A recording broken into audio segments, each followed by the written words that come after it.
So what's up guys? So ngayon nag troubleshoot tayo ng busina. Kasi lately nawalan tayo ng busina. So ito yung busina na gamit natin nung una dati. So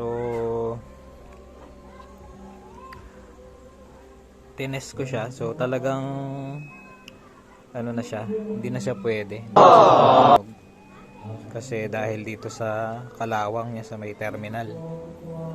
So kinalawang. Actually ano to, hindi to stock, replacement to na busina.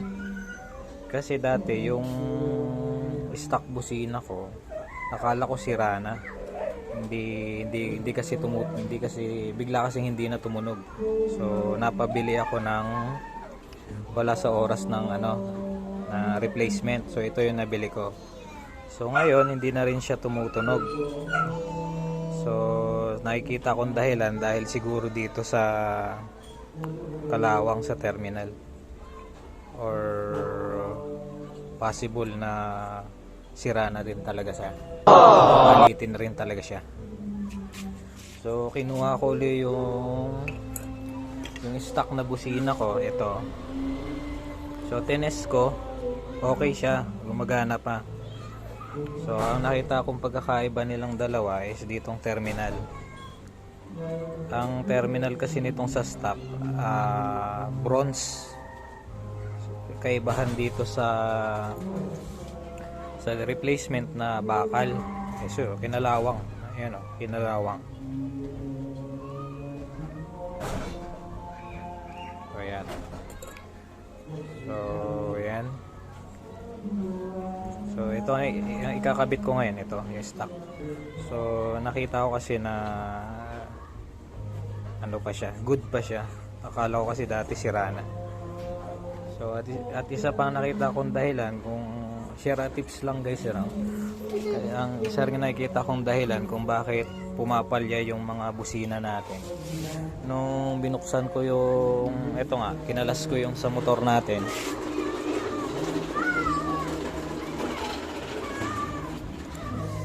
Nakita ko dito medyo maluwag siya dito sa saksakan sa terminal.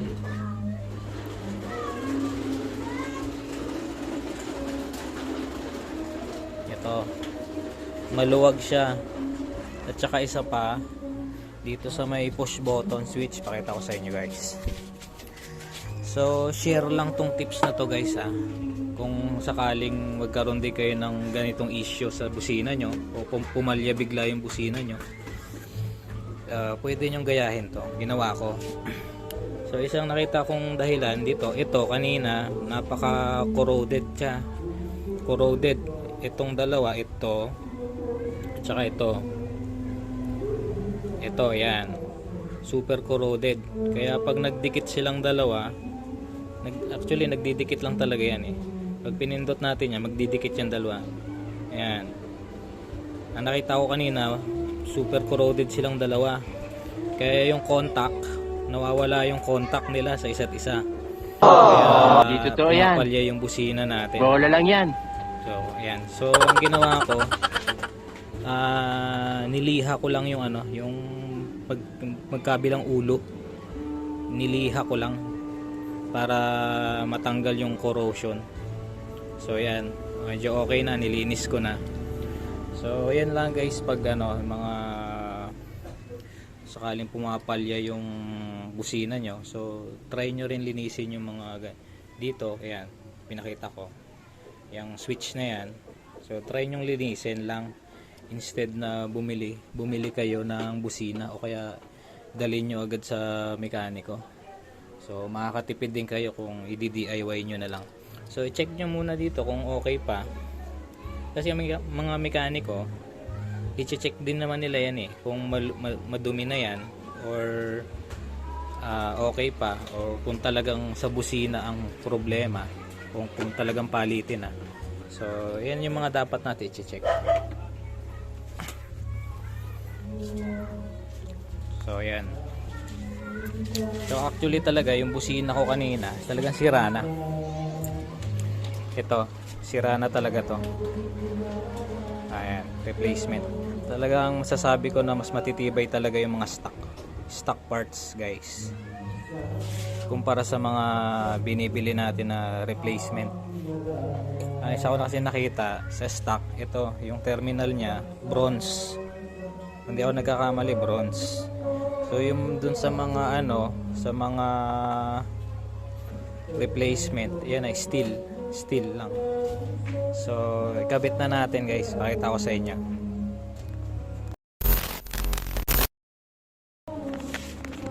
So ayan, guys, naisaksak na natin yung busina natin dito sa may terminal. Actually, guys, pag kapag nakikita nyong maluwag na to, ito nakasuksok lang kasi yan, nakaipit. So pag nakikita nyong maluwag na, so ipitin nyo lang siya ng plies, o ipitin ng plies para humigpit.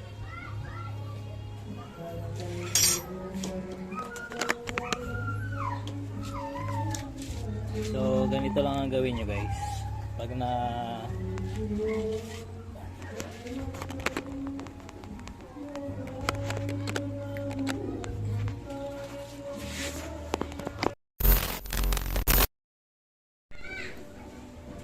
So yan, guys, ganito lang ang gawin nyo pag nakikita nyong maluwag na to.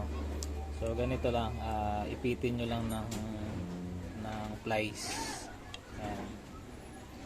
Yan, ipitin nyo lang, dahan-dahan lang. So yan. Yan. Kasi minsan ang nagiging problema dito, maluwag ang contact. Maluwag na sila. So kailangan lang nating hapitin o mahigpitan. So ayan.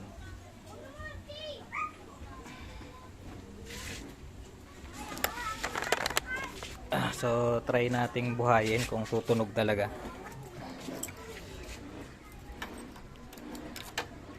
So switch natin yung ignition. So ayan, try natin kung may tunog. So ito lang yan, guys. Yan. Pag nag-contact yung dalawa na yan, tutunog na yan. So yan.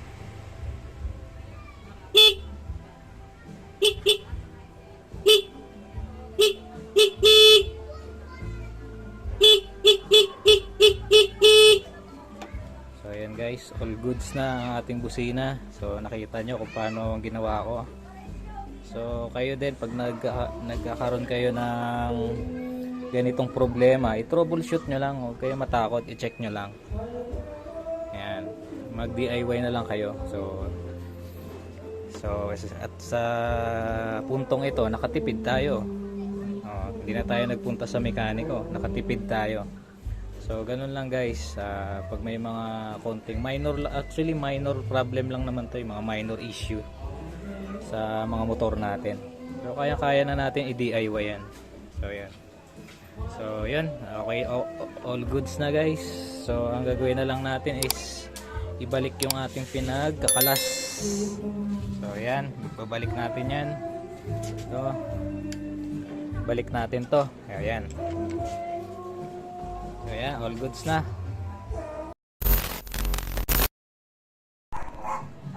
So ayan, guys, okay na yung ating busina. Naikabit na rin natin yung mga binaklas natin. So test sound check natin. Sound check.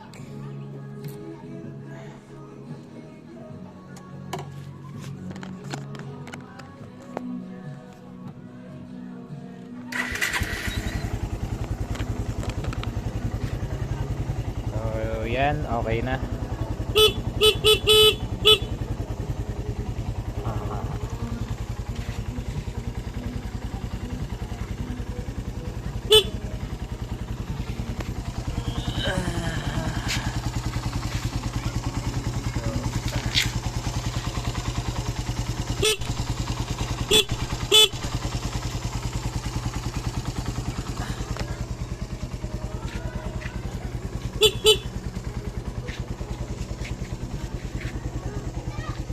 So ayan, all goods na.